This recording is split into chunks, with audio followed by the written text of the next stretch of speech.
May mga taong hahawak sa pera sa panahong ito. At lalo pa itong dadami. Samantalang ang iba, kasing sipag din magtrabaho. Ngunit tila naiiwan, pinapanood na lang ang mga oportunidad na dumaraan at nawawala. Hindi ito swerte. Hindi ito pagkakataon lang. Ito ang enerhiya ng kabayong apoy. Mabilis, walang hinihintay at napakalakas. Hindi ito nag-aantay. Hindi ito nagpapaliwanag. Ginagantimpalaan nito ang may tapang kumilos. At iniiwan ang nag-aalinlangan. Sa mismong sandaling ito, ang enerhiyang ito ang nagpapasya kung sino ang aangat at sino ang mahihirapang sumabay. Ang tunay na tanong ay hindi kung ano ang mangyayari, kundi kung saang panig ka naroroon. Ang enerhiya ng kabayong apoy ay palaging lumilitaw sa mga panahong hindi mapakali ang mundo. Kapag ramdam ng mga tao na may malaking pagbabago na paparating, ngunit hindi nila maipaliwanag kung ano yon. Hindi banayad ang enerhiyang ito. Mabilis itong kumilos, humihingi ng agarang desisyon. At ibinubunyag kung sino ang handa at kung sino ang hindi. Para sa ilan, ito ang nagiging mitsa ng kayamanan, tuloy-tuloy na pag-usad, at mga gantimpalang matagal ng ipinagpaliban. Para naman sa iba, parang bigat, kalituhan, at mga pagkakataong nahuli sa tamang oras. Ang pagkakaiba ay hindi talino. Hindi rin ito sipag. Ito ay pagkakatugma, alignment. Ang video na ito ay hindi para hulaan ang hinaharap. Nandito ito para tulungan kang unawain ang kasalukuyang daloy. Kung bakit ang pera ay dumadaloy papunta sa ilang tao. At kung bakit ang iba ay tila natigil kahit gaano pa sila magsikap. Kung mananatili ka hanggang sa dulo, makikita mo ng malinaw kung paano gumagana ang enerhiya ng kabayong apoy. At mas mahalaga, kung paano mo mailalagay ang sarili mo sa tamang panig nito. Ipinaliliwanag rin ni enerhiya ng kabayong apoy. Ang enerhiya ng kabayong apoy ay hindi bagong puwersa. Maraming beses na itong lumitaw sa buong kasaysayan, palagi sa mga panahong mabilis ang ikot ng pera at tahimik na nagbabago ang kapangyarihan. Binanggit ito ng mga sinaunang mangangalakal, mandirigma, at pinuno bilang isang enerhiyang kayang iangat ang isang tao sa magdamag o lubusang magpahina sa kanya, depende sa kung paano siya kumilos sa loob nito. Mabilis ang enerhiyang ito. Mas pinapaboran nito ang pagkilos kaysa perpeksyon. Ang tapang kaysa kaginhawaan. Kapag aktibo ang enerhiya ng kabayong apoy, hindi magalang dumarating ang mga oportunidad.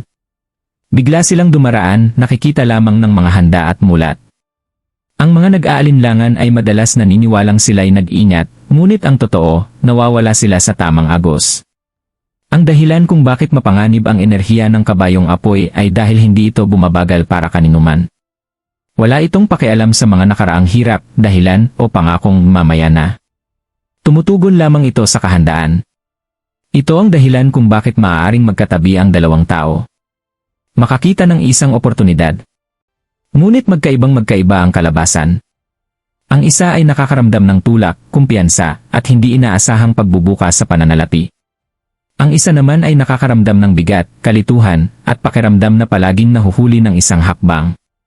Pinapalakas ng enerhiya ng kabayong apoy kung sino ka na talaga. Kung disiplinado ang isip mo, pinaparami nito ang iyong pag-usad. Kung magulo ang isip mo, lalo nitong pinalalaki ang kaguluhan. Ito ang dahilan kung bakit ang ilan ay biglang umaangat, habang ang iba ay nalulunod sa bigat, pareho lang silang tumutugon sa iisang puwersa. Ang pag-unawa sa enerhiyang ito ang unang hakbang. Dahil sa sandaling makilala mo ang bilis at likas na anyo nito, hihinto ka sa paghihintay ng pahintulot. At magsisimula kang kumilos ng may malinaw na layunin. Sino ben hiangat iyayaman?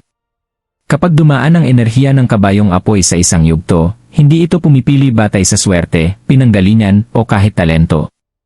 Tumutugon ito sa isang napakatiyak na panloob na kalagayan. Ang mga umaangat sa ilalim ng enerhiyang ito ay kadalasang mukhang ordinaryo sa panlabas, ngunit sa loob, may dala silang tahimik na kahandaan na hindi napapansin ng iba.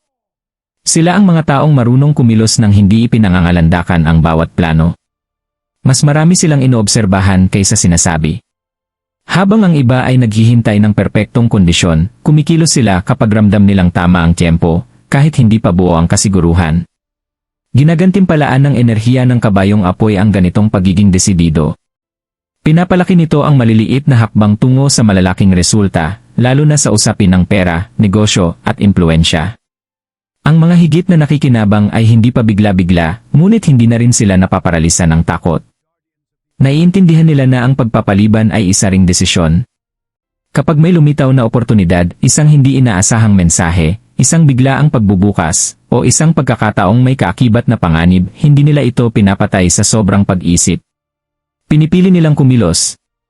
Isa pang karaniwang katangian ay ang emosyonal na kontrol. Ang mga umaangat ay hindi hinahayaang pabagalin sila ng inggit, ingay, o opinyon ng iba. Nanatili silang nakatuon habang ang iba ay nadidistract.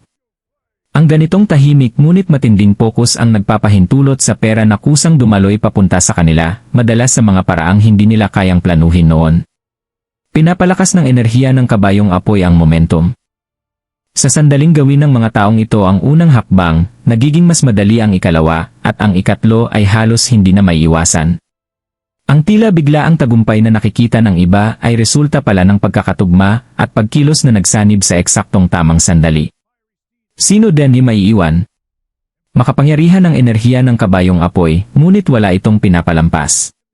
Habang ang ilan ay mabilis na umaangat sa ilalim ng impluensya nito, ang iba naman ay tila biglang bumibigat ang buhay, bumibilis ang takbo, at lalo pang nagiging magulo. Hindi sila masasamang tao, at hindi rin sila tamad. Sa katunayan, marami sa kanila ang sobrang nagsisikap. Ang kanilang paghihirap ay nagmumula hindi sa kakulangan ng effort, kundi sa pagtutol. Ang mga naiiwan sa panahong ito ay kadalasang labis na umaasa sa tiyempong pakiramdam ay ligtas. Naghihintay sila ng mas malinaw na senyales, ng mga kasiguraduhang hindi naman talaga dumarating, o ng pahintulot mula sa ibang tao na kasing hindi rin sigurado. Hindi ginagantimpalaan ng enerhiya ng kabayong apoy ang pag-aalinlangan. Para rito, ang pagpapaliban ay tanda ng hindi pagkakatugma. Isa pang karaniwang pattern ay ang ingay sa emosyon.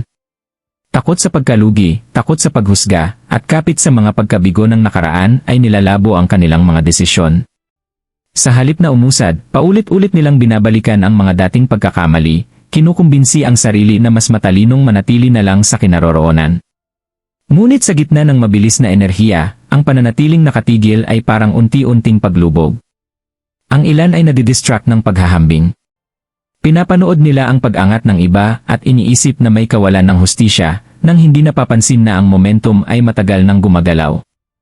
Sa oras na magpasya silang kumilos, nakalampas na ang enerhiya. Inilalantad ng enerhiya ng kabayong apoy ang panloob na tunggalian. Kapag hati ang isip mo, nag-aatubili ring lumapit ang pera at mga oportunidad. Ito ang dahilan kung bakit ang pag-iwan sa likuran ay tila biglaan at personal. Hindi ito parusa, ito ay feedback. Ipinapakita ng enerhiya kung saan kulang ang pagkakatugma. Iyan ho punto ng paglik. Ang bawat makapangyarihang enerhiya ay lumilikha ng isang sandali kung saan tahimik na nagbabago ang lahat. Hindi naiiba rito ang enerhiya ng kabayong apoy. Dumarating ang sandaling dalawang tao, na halos magkapareho ang sitwasyon, ay nahaharap sa isang oportunidad, ngunit magkahiwalay ang tinatahak na direksyon. Ito ang punto ng paglik at bihira itong maramdaman na dramatiko habang nangyayari. Ang isang tao ay nakakaramdam ng panloob na hatak na kumilos, kahit hindi garantisado ang magiging resulta. May takot, ngunit hindi ito ang nagdidikta ng desisyon. Kumilos pa rin siya. Ang isa naman ay nakakaramdam din ng parehong hatak, ngunit pinipili ang kaginhawaan. Sinasabi niya sa sarili na may darating pang ibang pagkakataon, mas magandang sandali, o mas malinaw na senyales.